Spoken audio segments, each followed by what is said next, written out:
So you're good to go. You're not detained in custody, nothing. We're sorry, got bit by a dog.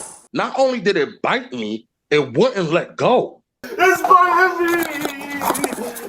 So it took multiple cops to get this dog off of me while it was basically chewing. Imagine that you're at home asleep in bed. You've committed no crime. You've done nothing wrong. Due just to a misunderstanding, the cops bust open your door and they release a canine into your house to track you down and viciously attack you.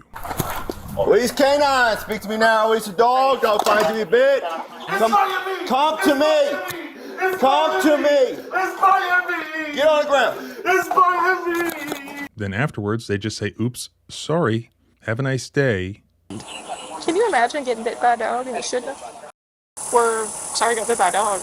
And they accept no responsibility or accountability whatsoever. And they claim that they did not violate your civil rights. Can they do that? Well, this is exactly what happened. And a lawsuit was just filed. Let's go through it. And I went home. It was kind of like a thanks for being a good camper and not really giving us a hard time, but goodbye. This is Derek Williams. He had been living in this apartment that was leased by his friend for about a month with no incidents. But on this particular day, as he was asleep in bed, the friend's ex-girlfriend, who had moved out before he moved in, came to collect her belongings and saw Derek asleep in her former bed. And I still didn't make out the voice. I didn't get up. I just heard a voice and a door slam. Even though she wasn't living there anymore, she called 911 and reported a burglary. Then the cops arrive, but Derek is still asleep in the bedroom. They threaten to release a canine into the house. Release canine, speak to me now. Release the dog. Don't find to be bit. I couldn't make anything out. I was still sleeping almost like, I don't know, it just felt abrupt. Then they did release the canine into the house, even though they had no idea who was in the house or even who was supposed to be in the house. And we all know what happened next. Derek was attacked by the dog. Come on, stop coming to me. Come here. Come on, stop coming to me. Come here. Come to me. Come to me. Get on the ground. It's biting me. Then the cops have a hard time getting the dog off of Derek. It's biting me. Get off. Let go. For no reason. I said, oh my God. Oh my God. Oh my God. Not only did it bite me, it wouldn't let go. So it took multiple cops to get this dog off of me while it was basically chewing. And then only after Derek had been viciously attacked by a pet that had been weaponized by our government did they bother to investigate and realize that, oops. The female actually spoke to the leasing office and stated that she knew her ex-boyfriend was letting someone move in, but she did not portray that to us at all. Derek had committed no crime and they had to let him go. We're in my opinion, we're in a position where this guy's in a sticky situation, right? Because we've let a dog in, he's been bit by a dog, and he's under the assumption he's allowed to be here, and we act on the information that... So what do? Do they sort of apologize? Yes. Do they take any accountability whatsoever? Of course not. Can you imagine getting bit by a dog and you shouldn't have? So you're good to go. You're not detained in custody, nothing. We're sorry, got bit by a dog. This is Derek's lawyer, Philip Georges from Nashville, Tennessee, and he makes the case that if you're going to let a dog loose inside a structure, that is a decision to use force. And if it's a situation where you don't even know who you're using force on or why, how is that justified? There is no right or authority for that officer to have released that canine at all. He could have it on a leash to help him search, but he must be in maintained control of that animal at all times. I went on Pacer and downloaded the full complaint, or amended complaint in this case, that was filed. I'll post it at the blog, linked in the first pinned comment below, so that if you want to, you can read all of the allegations that are being made in the lawsuit. But they're fighting back hard. The defense lawyers have already filed 2 motions to dismiss. I also pulled those off of Pacer and will post those at the blog, linked in the first pinned comment below. And there's also defense being made in the media. They're, like in their motion to dismiss to the court, they're basically blaming the ex-girlfriend and arguing that they were entitled to rely on what she reported. But attorneys for Chesterfield County are seeking a dismissal of the suit. They argue that Painter gave 5 warnings and loud directives before the bite, and despite the presence of the police and the dog, Williams, quote, never identified his location, never announced his intent to surrender, and never physically showed an intent to surrender until the very second the canine located him. The police officer used good verbal commands, repeated himself, was in communication with the unknown person who was in the house in terms of putting out a lot of verbal information. Mark Bong is a defense attorney with experience representing police against criminal charges. He is not involved in this case, but says generally, officers' actions are influenced by dispatcher information, which could lead to the reasonable suspicion of a threat. Well, this is a case where the police used a dog to bite a subject, and they lacked probable cause for an arrest. And the courts over the years in Virginia have looked at this situation several times, and surprisingly, the canine officer is on fairly firm ground legally for the use of the dog in this way. Now, that's not the actual lawyer who's litigating the defense of this case, but reviewing the motion to dismiss argument, the crux of their argument is this: that they were entitled to rely on this 911 call by the ex-girlfriend where she reported a crime, informing the officers that she was the only person on the lease for this apartment and that she had not given permission to or had any knowledge of any other persons being in the apartment or allowed in the apartment. She also told Corporal Painter, who was the primary officer involved here, that this man was still inside the apartment. So their argument is that Corporal Painter and his fellow officers were entitled to rely on that information that was provided to them by the ex-girlfriend as the basis for their actions there, as the basis for entry into the apartment and a use of force inside. This is what they say. Based on the facts known by Corporal Painter and the other officers at the time of entry, an objectively reasonable officer would conclude that a breaking and entering had occurred, a burglary was in progress, and that at least one suspect remained in the complainant's apartment. Therefore, there was probable cause for Corporal Painter to deploy his police canine to seize the intruder. As you can see, their argument is that, yeah, we engaged in a use of force, but that was objectively reasonable because we believed that this very serious felony crime was occurring inside. But in fact, there was no serious crime. It was just this guy, Derek, sleeping inside this apartment. Indeed, the ex-girlfriend does seem to be at fault here in reporting basically false information to the cops. But are they entitled to just rely on that and just release a canine into a house?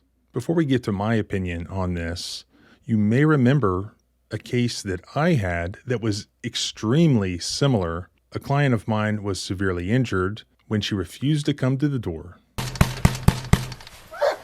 Candy, open the door now or we're gonna kick it in. Candy, last chance, open the door, I'm kicking it in. Then the cops couldn't find her inside the house. They did have a warrant, but they couldn't find her. Candy, make yourself known now. Candy, give yourself up, I'm bringing a canine in. You will be bit. So they just let the dog off the leash and let the dog search for her.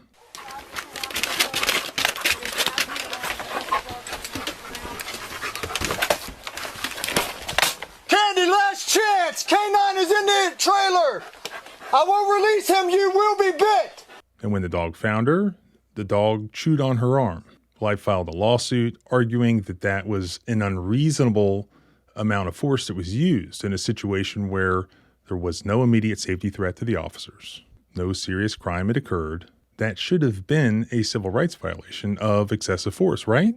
In that case, we did make it past qualified immunity at the motion to dismiss stage. However, we ended up losing at the summary judgment stage. Basically, they get 2 bites at qualified immunity. We lost on the second one. And there are differences between these cases, and I'll point out what those differences are. The court held the video of the incident reveals several instances of the officer shouting to plaintiff while in the same room as plaintiff that he was getting the dog and that the dog would bite her. The 2 Fourth Circuit cases demonstrate that whether a victim is given such a warning is crucial to the use of force inquiry. Given the danger posed to the officers by the condition of the house in general, The fact that the officers could not determine whether plaintiff was armed, and plaintiff's continued silence and noncompliance with the officer's commands and overt warnings that the canine would be dispatched to bite the plaintiff, this is not such an obvious case that the officers were effectively put on notice that their actions exceeded the bounds of the Fourth Amendment. The lack of an analogous case establishing plaintiff's relevant rights entitles defendant Johnson to qualified immunity. So that's what happened in that case. We lost because we were not able to point to a sufficiently identical prior case involving the same set of facts. The defense lawyer that was interviewed by the media, I think, is correct. This is a difficult fact pattern to win on. So it's going to be important to point out that while warnings were given, the body cam footage shows that, we don't yet have any evidence that Derek heard and ignored those warnings. So that is a key difference that's very, very important. Also, the concerns of officer safety in my case were that this house was messy and the officers were aware that the individual they were trying to apprehend knew they were there and was hiding in the house. They didn't know whether she was armed. Whereas in Derek Williams' case, the officers basically knew nothing. All they knew was what this random 911 complainant, this ex-girlfriend, told them. But like I said, you have to take that with a grain of salt.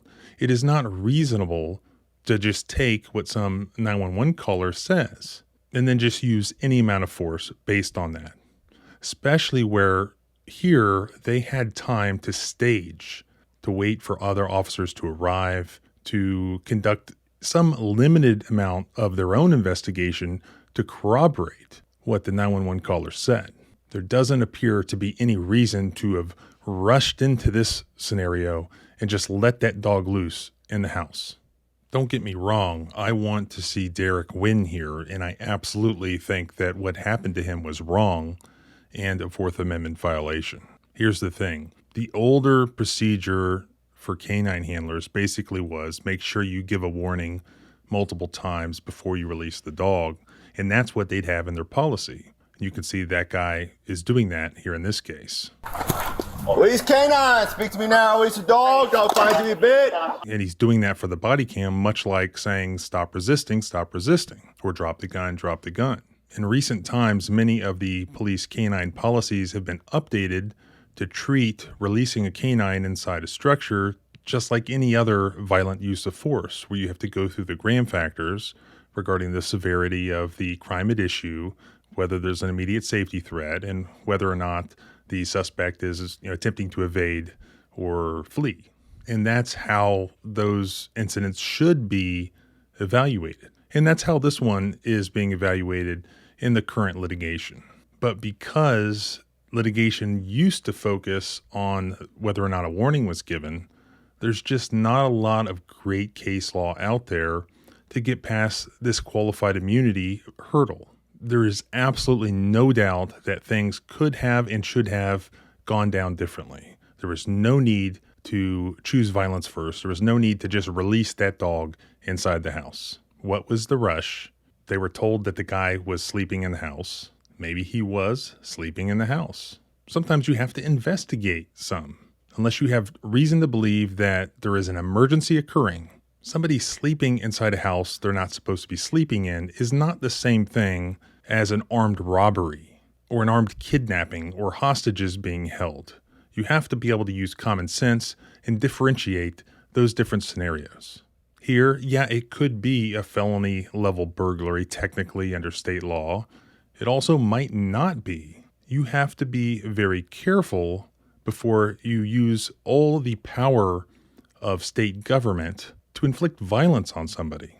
And hopefully the court here will agree that Officer Painter's decision to do so was unreasonable. And also, they have pointed out in the amended complaint and in the media that this same Officer Painter has a history. He was caught on body cam at a traffic stop unnecessarily and illegally punching a guy in the face. He was also the same officer involved in a recent controversial shooting. The complaint also cites previous claims of excessive force against Officer Painter, including a settled case involving a 2019 traffic stop in which video shows Painter punching a driver, and an active case involving the 2023 deadly shooting of Charles Byers.